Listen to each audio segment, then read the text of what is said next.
Welcome to the Self-Reliant Living Show, where we talk all about a self-reliant lifestyle to save money, live greener, eat healthier, and be prepared for anything so you can take care of the ones you love in good times and bad. I'm your host, Jennifer Osich, a homeschooling mom of 3 boys. I'm the author of the Preparedness Planner series, and my husband and I are the lead teachers of Self-Reliant School, a website dedicated to giving you the skills and confidence to take care of yourself and your community.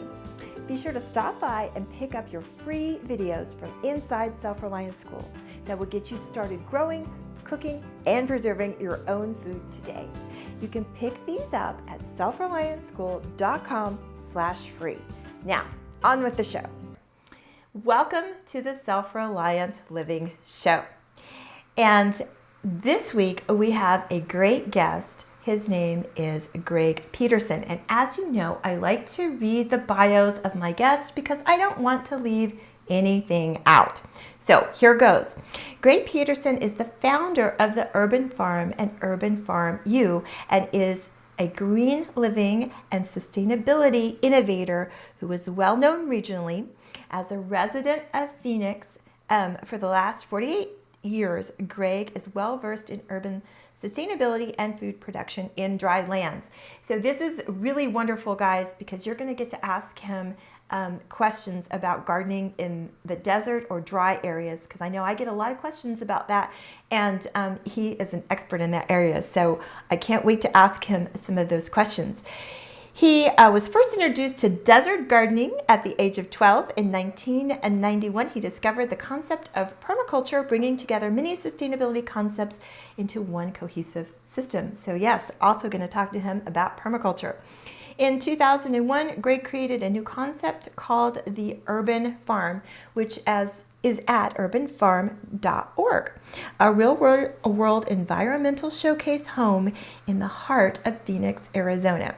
He applied all his extensive background to transform this 1950s built track home into an innovative, holistic home site. The Urban Farm, featuring an entirely edible landscape, get this, including over 70 fruit trees, rainwater and gray water harvesting, 3 solar applications, and extensive use of reclaimed and recycled building materials. The site is open periodically throughout the year to the public and offers classes, lectures, and tours. So if you're in that area, this is something you might be interested in. Greg is the host of the Urban Farm podcast, and that was launched in 2015. Welcome, Greg. Well, thank you for having me. I'm very excited to be here. Yes, and could you just go ahead, I read your bio, and I'm just so intrigued by all of those things that I mentioned there, but can we just hear from you about what your mission is and a little bit about yourself and how you got to where you are? Oh, absolutely. How many hours we got?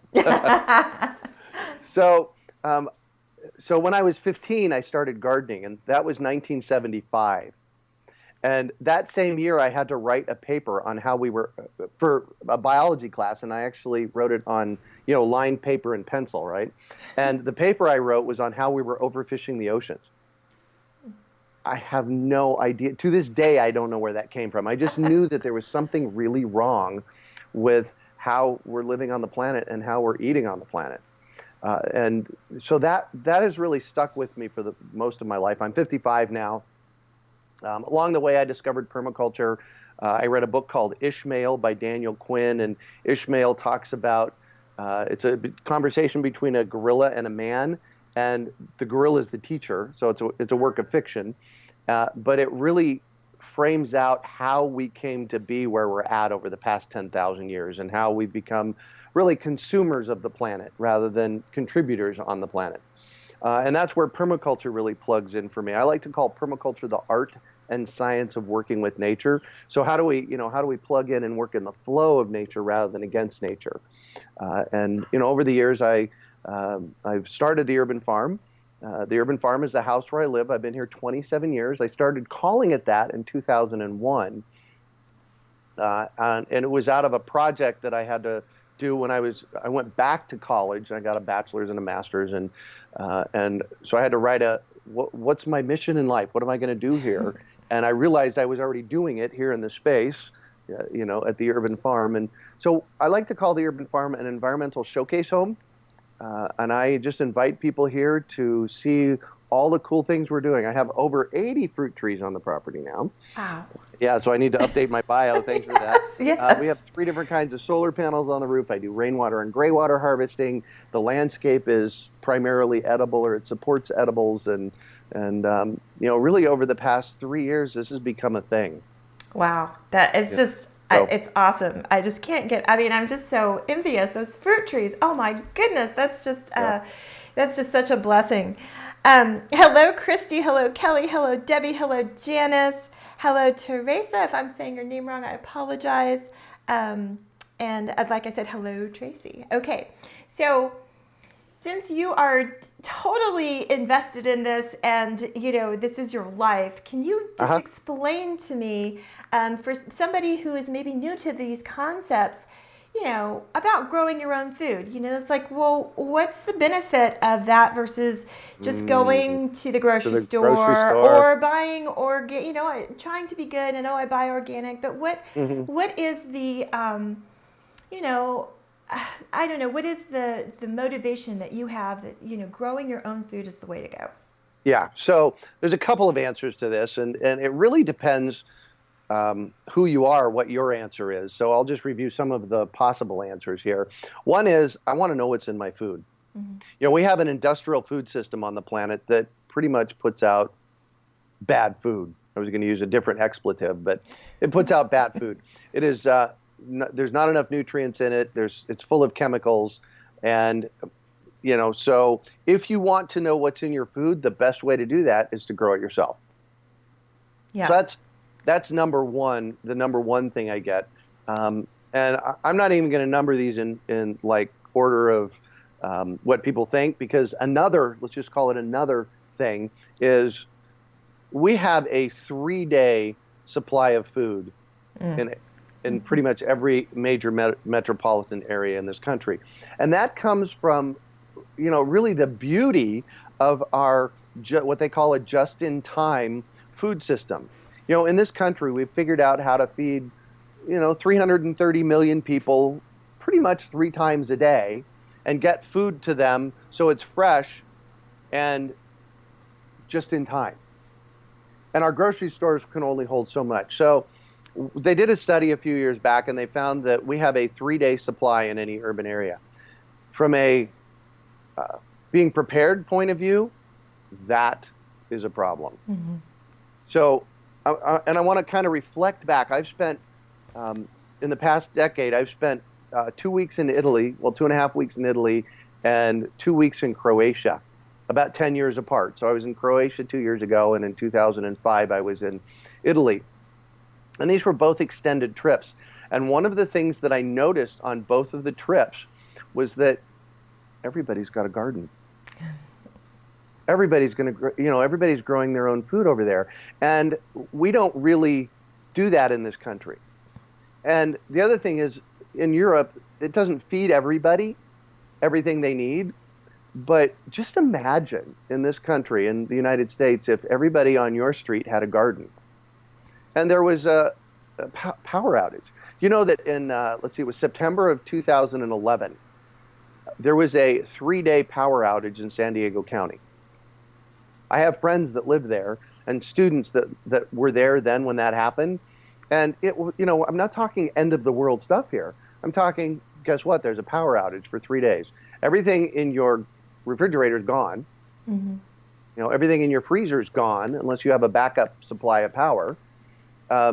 So, if you have a garden and there's a power outage, guess what? You have food. Yes, you have food. Yes. We can eat something.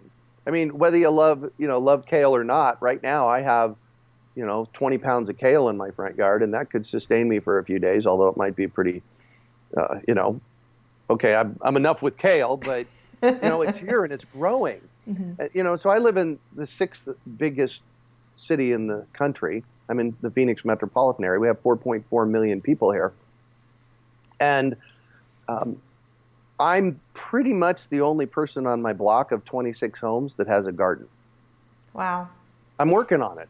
The lady across the street just planted one. So some people are, doing a little bit of this. So really my point is to get people inspired and excited about growing their own food in their yard. And it could be as simple as growing herbs. This is what I tell people about gardening.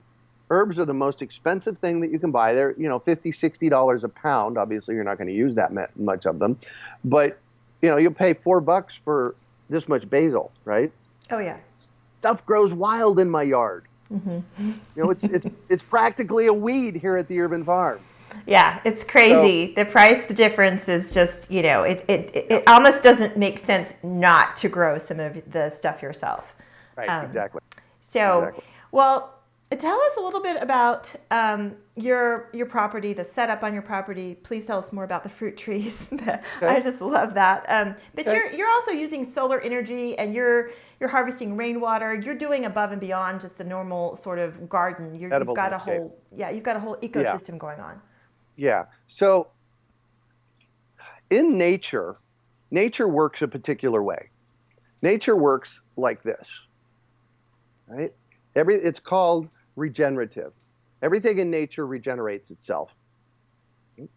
Humans work a particular way. When they design systems, it's a linear system, right? So it looks like this. I'll do it this way. Beginning, middle, end. Right? So and I've been looking for 30 years at this, and every single human system that I have found is designed this way. Mm-hmm. And so what I love about permaculture is that permaculture looks to see how nature works, which is this way, right? And then mimics that. So in permaculture, we look to see how we can step into the flow of nature rather than against nature. My friend Toby Hemingway says, nature always bats last. Nature is always going to win. Mm-hmm. So we best figure out how we can plug in and flow in it. I use this metaphor, and I'll get back to your specifics of your question. I'm not pulling a politician here. I'm gonna get to your specifics. But I love this metaphor. How many people out there, raise your hand, please. I'm watching, not really. Raise your hand. How many people have gone tubing? You got tubing or river rafting, right? We don't start at the bottom and river raft up the river, do we? Yeah. No, we start at the top and we float with the flow down the river. Mm-hmm. Well, I say from nature does the, down the river thing. We as human beings, though, we think we know how to do it better than nature, and we like to start at the bottom and try and go upstream, and it doesn't work. It does not work. So what I've done here, I did my first permaculture design course in 1991, and what I have done here at the Urban Farm is I've looked at permaculture, and I've looked at the natural flows, and I've started putting natural systems in place here on the property so we can start getting this going rather than this. Now, it's a human construct. And I don't know that we can completely get this going, but I'm letting nature do as much of the work as possible. So stuff like this. I have chickens. We have chickens out here in the backyard at the Urban Farm. And I'm a big believer that if you have chickens out there, that if you have a yard out there, you should have chickens, at least 3, because chickens are workers for your backyard. So my chickens mow my backyard. They eat bugs, they eat weeds, they mow my grass, they fertilize for me, and they give me eggs every day. In permaculture, we call this stacking functions. We have one asset, in this case a chicken, doing multiple things for us in our space. So, they're helping me clean up. I don't mow the grass in the summertime here because the chickens handle it, which is awesome. So what I've done here over the past 27 years at the Urban Farm is I've looked to see how we can put these regenerative or circular systems in place so that they're doing the work and I don't have to. Right. So it's a cycle rather than a linear sort of time frame. So for those of you that are listening on the podcast, that's what we're talking about. And we're making circles with our fingers and then making a line. But basically, yeah, because that is kind of, and it's also a Western culture sort of thing, a linear sort of time frame. And then, because I know there are other cultures who think in a cyclical sort of cycle thing. Exactly. And so, I think that our Western culture needs a little bit more of that, because there are some things that are wrong or can't be really fit into that mold. Not that that's a wrong sort of way of thinking. It's just not applicable to every single thing out under the sun, right? Yeah. Well, and here's the problem with the linear way of thinking that we human beings have installed in our culture over the past 10,000 years. And that's that every linear system ends. Mm-hmm. Everyone does. They ultimately end and go away. So, that's a problem. Mm-hmm. For us being here, that's a problem. For the planet, it's not a problem, but for us being here, that's a problem. Yeah, exactly. Well, yeah, tell us about, but you have all the stuff, the solar energy and the rainwater. And so, how long did that take you to set those things up? Because I know that those systems are not an overnight sort of, oh, no, not at all. Just install them and then next day it all works perfectly. Right. No. Well, I've been here 27 years. I've been studying permaculture for 25 of those 27 years. Although before I started permaculture, studying permaculture, I was doing permaculture. I just didn't know that's what it was called. So, over time, if I were to get a space like this again, the urban farm, let me tell you about the urban farm. It's 80 feet wide and 160 feet deep. It's a third of an acre. If you stood up on my roof and looked out 50 miles in all direction, you'd see city. So I am literally in the middle of the 6th largest city in the country. And what I'm doing here is I'm modeling different things like rainwater and gray water and solar. And, I'm modeling these kinds of things so that people can come in and see, how to do this best for themselves. Yeah, I love what you're saying about setting things up and then like your neighbors, trying to get them on board and sort of just modeling this whole thing for everybody. I love that. Hello, Meredith. I am so glad that you could join us. Hello, Amanda. And you guys, I am monitoring the comments here. That's why I'm looking down. I'm looking at you guys. And so please ask questions if you have them for Greg so that I can ask him. That'd be great. Yeah, I know he would love to hear from you guys and answer questions. So I have a question. Janice, my podcast producer, just pinged me on Skype and said that it's hard to see me because of the light back here. Should I move to a different space? If you want to, we can see you. It's bright behind you, but we can see the beautiful trees. So up to you. Well, let's do this. We'll put the Apple sign in the background now. Okay. All right. That'll work. Okay. All right, cool. So talk about a little bit about the importance of eating in season. And yes. I just did an entire show about this, but I just would like your input on why we should eat in season and why it's better to do that for the environment, for us, for everybody involved. For us, yeah. Yes. That's the big thing. So here's what I teach people all the time, and I've actually asked multiple doctors, MDs, and nutritionists about this, and I say this, and it's a pretty powerful statement about what I'm going to say next, and that is that 100% of the disease in our culture comes from 3 things, and those 3 things we get to control. We have control over all 3 of those. We just have to know them. And so, and like I said, I've asked MDs before, and there's agreement here. The 3 things are lack of nutrition in our food, environmental toxins, and stress. So when we're growing things, this goes to your in-season question. When we're growing things and growing it when it's supposed to be growing. So right now in Phoenix, it's cooling off. And if I wanted to plant watermelons right now or squash, that's a problem. They're going to struggle through, and if they do make it, the fruits and vegetables are going to be, kind of not great, and they're not going to be very nutrient dense, and so on and so on. So, and if we fast forward to March and I plant in March, those plants are going to thrive in March, April, May, June, July, August, September. And they're going to make more nutrient dense, happier food for us to eat. Mm-hmm. So when we're eating in season, we're getting more nutrient dense food, which is better for us. You know, when we're putting good things in, when we're putting good things into our body, it does our body good, right? Yes. So that's the importance of eating in season, and the importance of eating things fresh. So I recently did a segment on one of the local TV stations, and they asked me to go to the grocery store and purchase some fruit that wasn't in season so that I could, contrast and compare what's in season right now and what's not in season. So we're about 20 or 30 days off of citrus season here, and they have citrus at the local grocery store. And I bought oranges, limes, and lemons. None of them are in season here right now. The oranges came from Australia.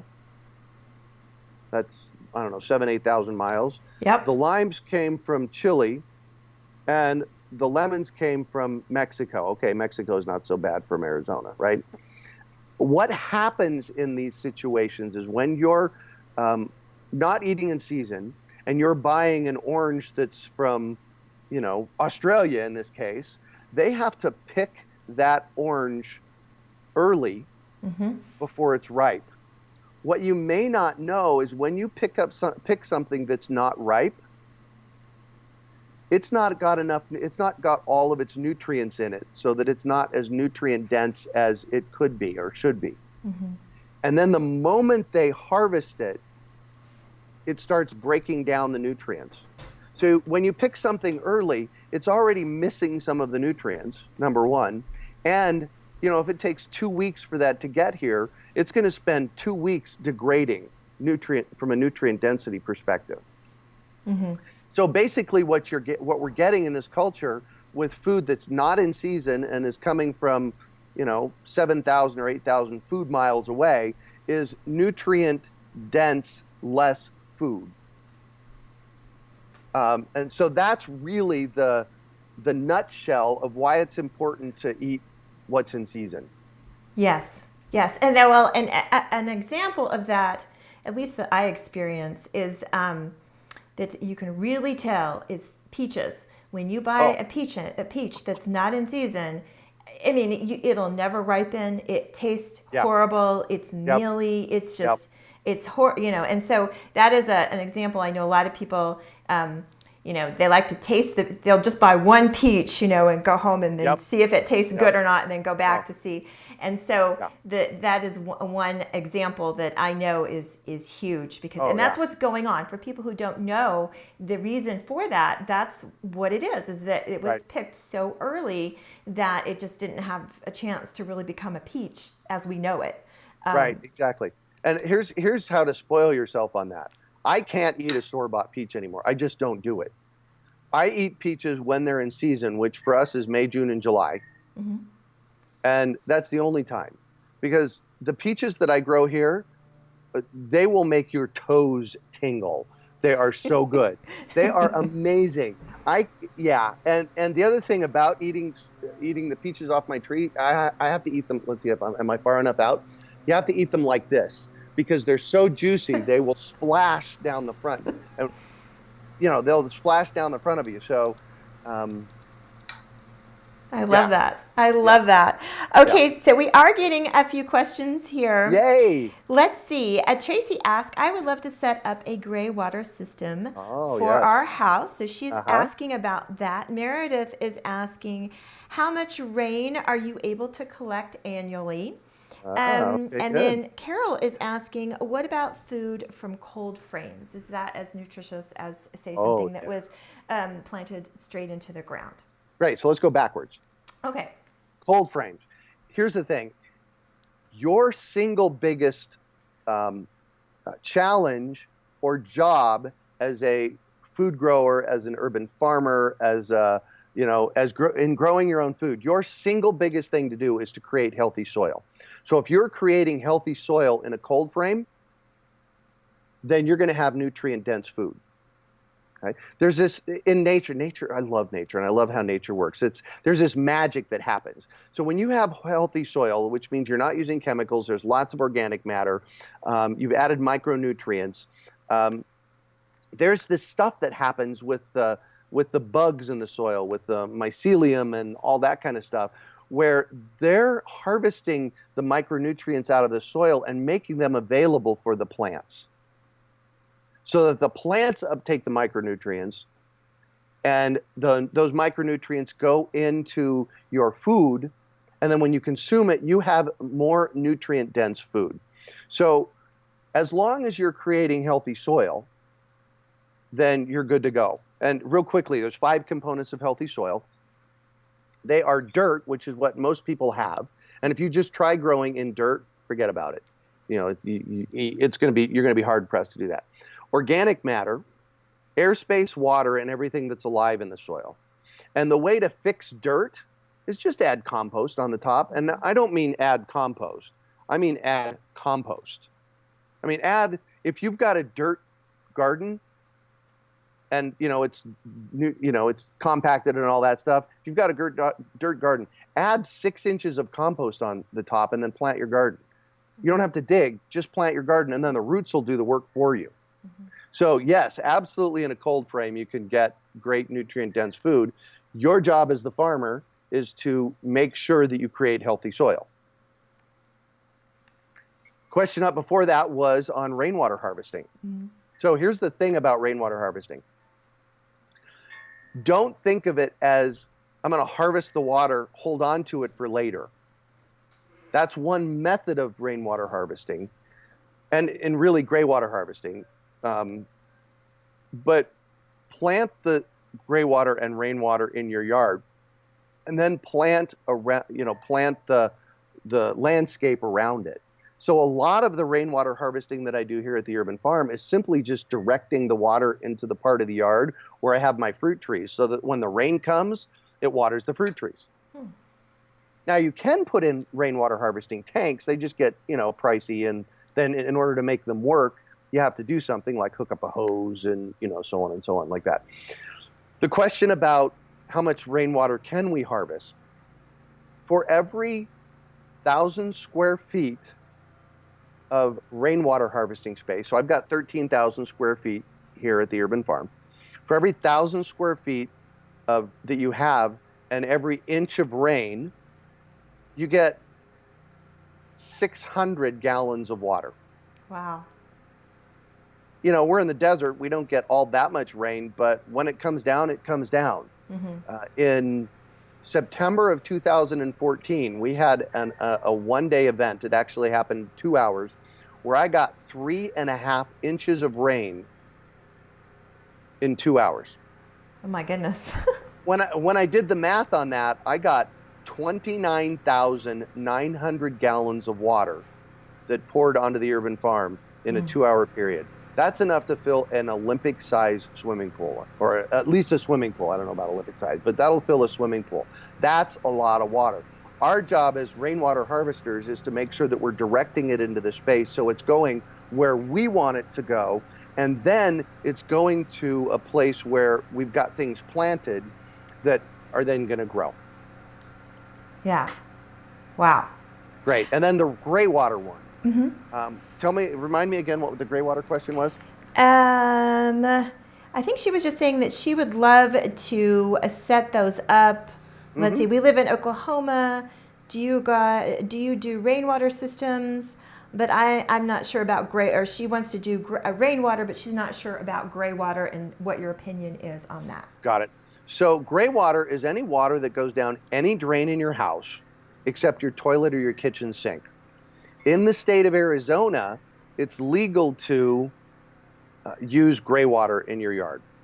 And about 80% of the water that goes down all the drains at the Urban Farm here is gray water. So, that's a lot of water. And, I like to use it to water fruit trees, to be quite honest with you. Mm-hmm. And so that requires, number one, that I figure out where the gray water is coming from, and then get it into the yard. I'll talk about that in a minute. And then number two, get it to the place in the yard, and then plant the fruit trees around the place where the gray water is at. So there's two ways to do gray water, and this comes out of a book called Rainwater Harvesting for Drylands by Brad Lancaster. He's a longtime friend of mine. And don't get stuck with the drylands part. It's a rainwater harvesting manual, and it's about an inch thick, and it's an amazing, amazing book. It's well worth the investment if you're looking at doing gray water systems. So there's two ways you can do gray water system. You can figure out how to get the water from the drains inside and do it out, which requires replumbing, and it's not always feasible to do that, but it's really doable. So that's the number one way. Or the second way is you can bring the services outside. So I actually have right over here my outdoor shower. Why did I put my shower outside? So I can get the drain water draining out into the yard, right? And I put a couple of sinks out in the backyard. I have one attached to my outdoor kitchen right over here, so that when we're rinsing vegetables and doing that kind of stuff, that water is actually draining out into the yard. And I'm getting ready to put another sink out in the chicken area. So we've got an area out in the back left of our backyard that's for the chickens, and I'm going to put another sink in out there, so that again, the water that we use we can direct it in the yard. I love that. That's wonderful.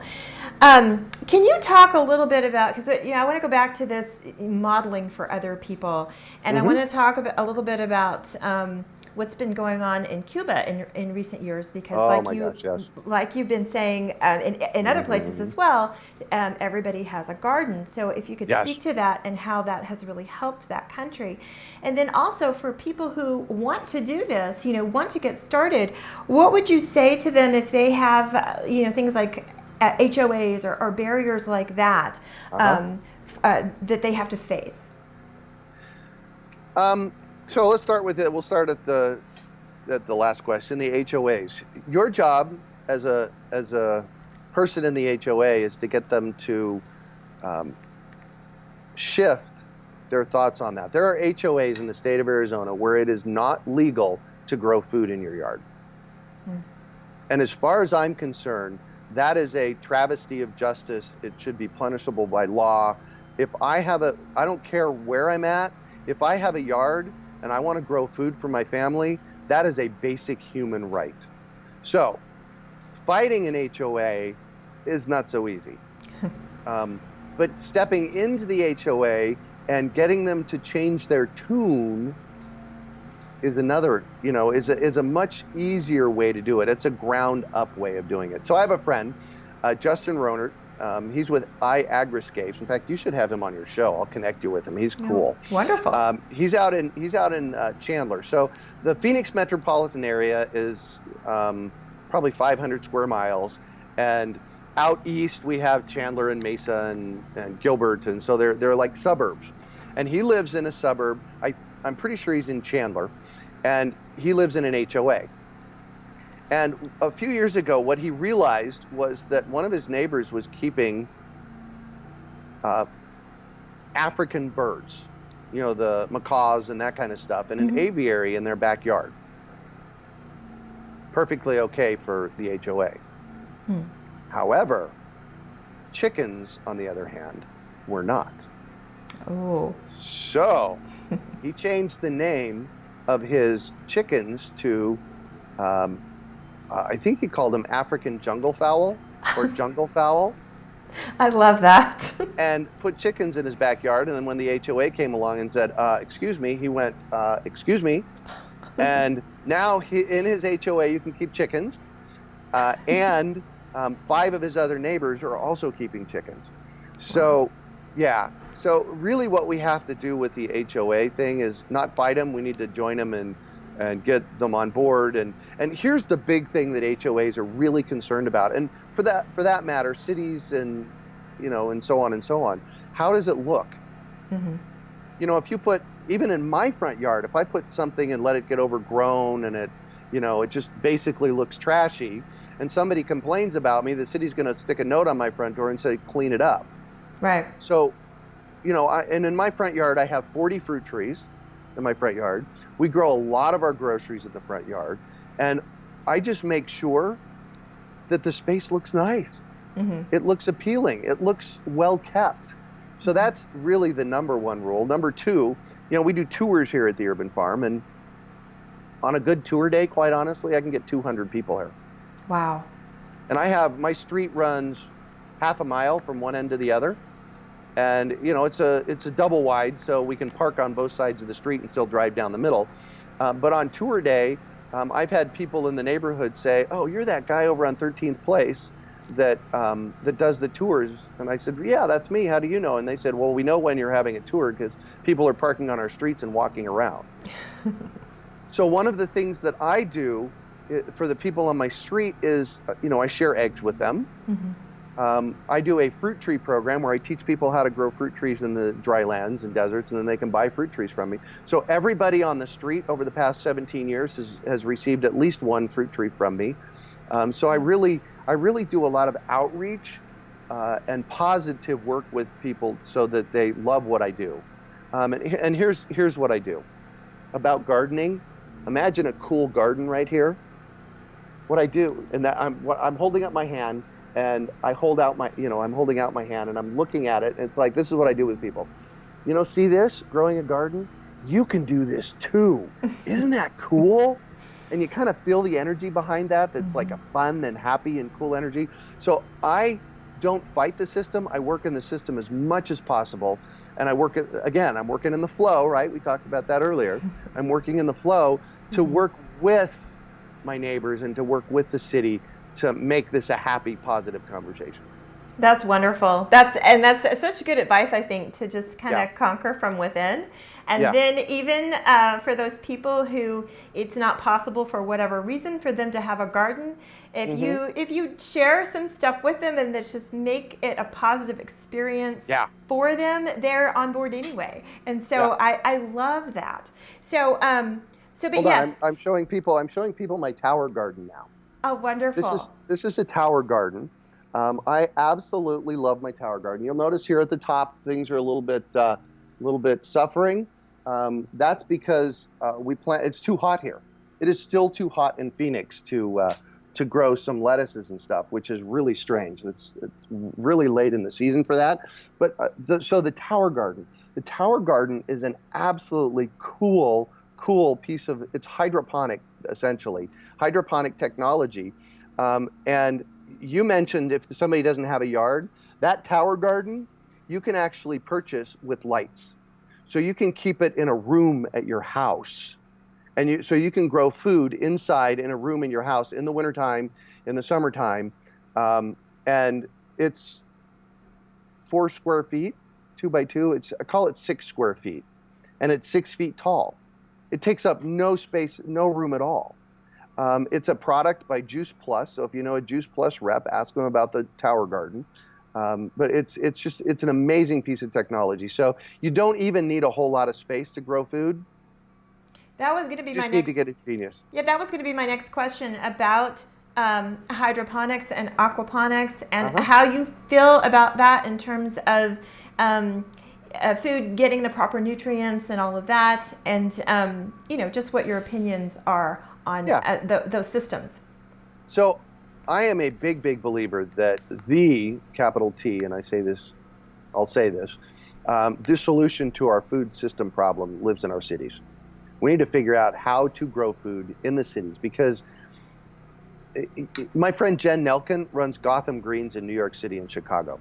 And what they do is they put greenhouses on top of office buildings. So they have a greenhouse on the top of a Whole Foods in the Bronx.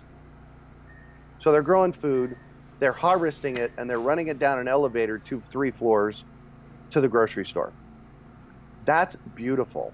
It's absolutely beautiful. Now, when you're growing hydroponically, using aquaponics is where you have fish in a fish pond, and the fish poop feeds the plants, and the plants clean the water for the fish pond. So it's one of the circular things. It's the regenerative piece. So when we're looking at cities, urban cities, and more than half of the people on the planet live in an urban city, we need to figure out what kind of systems we can put in place in cities to make farms work, to make growing food work. Hydroponics, aquaponics, aeroponics. These are all systems. Garden pool is another friend of mine here in Phoenix. Garden pool where they took an old swimming pool and they put a greenhouse on top of it. And so there's all of these different things that we can do that really address growing foods in the cities. And the thing about the nutrient dense piece is it really depends what you're putting in. I mean, you can raise better nutrient dense food in hydroponics than you can in soil if the soil's bad. Right. Yeah. So that's an individual piece by piece, person by person thing. It's like your job, I'll say this again, your job as an urban farmer is to create healthy, happy soil. Mm-hmm. So your job in this case, with hydroponics, is to make sure that you have the right kind of nutrients in the in the hydroponic system, so that you're growing healthy, happy food. Yeah, exactly. Yeah, because we have a course in hydroponics, and we teach it as something that you can supplement throughout the winter, Yes. but that you still need to have a regular garden for micronutrients and minerals and that sort of thing. But I was just wanting to get your take on it because it's a fun thing to do. Oh yeah. Oh, absolutely. Oh my gosh, Greg, there are so many more questions I have for you. I've got to have you back on the show. Works for me.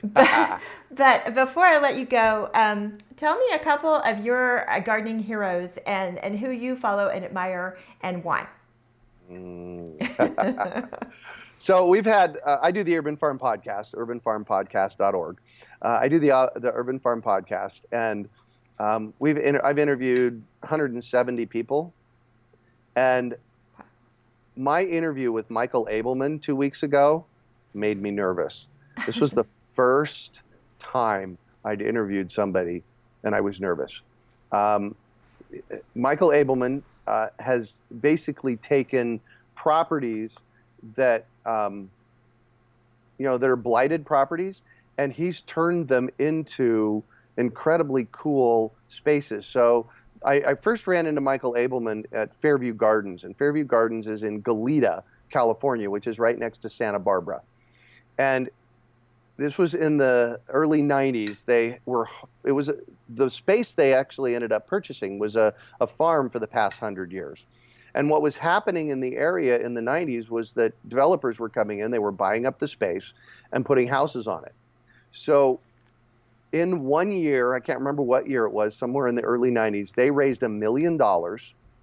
They purchased this 11-acre farm, which is now called Fairview Gardens, and they have preserved it in a modern land trust so that it will always be what it is. And he's gone on, he doesn't work there anymore. He's gone on to do the same kind of thing up in Vancouver, Canada. And the reason that he's one of my heroes is because he's doing big work in the world. He does things that are structure changing in the world, and that's really what I'm committed to. I kind of hold the belief that if I'm not thinking out 100 years, I'm 55. I'm not going to be around in 100 years. But if I'm not thinking out 100 years, or the work that I'm doing today isn't making a difference in 100 years, I ain't thinking big enough. Yeah, I love that. Yeah. Yeah. So, and Michael does that. Michael is a visionary looking out over decades and decades. It's like, all right, if I plant this seed right here, right now, and it's going to make a difference for decades and decades and decades into the future. Mm-hmm. One of my other heroes is Ron Finley. Do you know the name Ron Finley? I've heard of it, yeah. Gangster gardener. So he lives in LA, a blighted part of LA, kind of a poorer part of LA. He lives there. And the space between the sidewalk and the street? Yeah. You're driving down streets and there's this garden, there's this usually a grassy space between the sidewalk and the street. And he looked at that one day, and the city didn't take care of it. He was supposed to be taking care of it. And he decided he was going to dig up the grass that was, suffering and not doing well, dig up the grass and plant a garden. Well, you would have thought that World War II had started when, when LA, the city of LA, or where, whatever town he's in, came down on him saying, you can't do that. Well, he stood up and said, hold on, I'm supposed to manage it. You guys don't manage it. I'm going to do with it whatever I want. And he did it anyways. And he's become an international hero because of it. That's great. Yeah, so there's one more, and I'm sorry, I can't remember his name. There was this 12-year-old about 5 years ago that did a TED Talk. And one of the things that he said in his TED Talk was, he was talking about organic food and GMOs and all that kind of stuff. One of the things that he said was, when people complain that organic food is too expensive, he says, I tell them, you can pay for it now with healthy food, or you can pay for it later at the hospital. Yes. And that is so true. So true.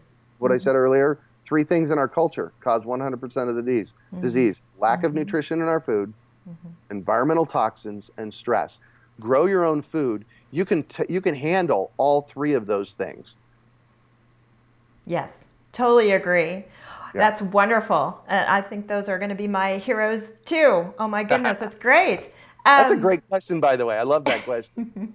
Well, thank you. Okay, so where can people find out more about you? We're going to have a link, and I think Bill's going to put it up. Yeah, he's got it up already. So tell us where we can find out more about you and your website. How can people connect with you? Facebook, Twitter, YouTube, all of that good stuff. Yeah. So on Facebook, The Urban Farm. I'm on Twitter, The Urban Farm, but I don't really much. I'm 55. I'm kind of allergic to technology, so I've kind of stepped back from it. Although I got some young'uns that are doing a better job of managing that. By the way, Janice just Skyped me, and she said Burke Bayer, Baehr, was the 12-year-old that did that talk. Wonderful. We can put that in the show notes. Perfect. So, Facebook, Twitter, The Urban Farm, Facebook, The Urban Farm, urbanfarm.org. You got your links to our courses. We definitely want people to plug in there and take a look at our courses. So yes, we have a link. I think it's on the screen now at Self-Reliant School. Oh no, it's not. It's coming in just a second. So okay. Yes, okay. And we'll have that as a special link where you can go and find out more about Greg and his courses. But thank you so much. Like I said, I got to have you back because I have not gone through half the things I wanted to ask you, and it's just been an absolute joy to have you on the show. So thank you so much. Absolutely. I got more time. We can talk. Well, I do too, but I want to try to wrap it up at around an hour or so because Perfect. Gonna try and be mindful of people's time, but we can definitely do a part 2. I would look forward to that. So thank you so much. Plus, I sent Janice an email to introduce you to her because I want to get you on our podcast. Oh, I'd love to. Yeah. Love to. Yeah. That would be wonderful. Well, okay. Thank you so much for coming on. Absolutely. I really enjoyed it. Thanks for having me. Okay, so if you are just joining us or you joined us in the middle of that show, I was talking to Greg Peterson of theurbanfarm.org. And if you would like more information about his courses, because he's got courses in all of these things that he teaches at his home, it's selfreliantschool.com/UFB. So go over there and see if there's anything that you would like to learn more about because he's got a bunch of options there. So, and again, I was talking to Greg Peterson. He is the owner of Urban Farm U, an online platform that is designed to teach and inspire and to people to transform their yards into an edible area, edible garden. So remember, being self-reliant is not about being selfish. It's not about just yourself. It's about taking care of yourself so you can take care of the people that you love. Take care until we talk again. I'm so glad you could join me today. Here's what to do next. Head over to selfreliantlife.tv to pick up the show notes for this episode and to watch replays of older episodes. To go directly to the show notes for this episode, go to selfreliantlife.tv and then without a space, type a / and then the number of today's episode. You can watch this show live every Thursday at 1 p.m. Eastern, 10 a.m. Pacific, live on Facebook or the Periscope app. Don't forget to stop by selfreliantschool.com/free to get your free Self-Reliant School videos that will help you get started living a self-reliant life. Also, if you're listening to this show as a podcast and you've liked what you've heard today, please subscribe through Stitcher, iTunes, or your favorite podcast app. If you're on a mobile device, just search for the Self-Reliant Living Show.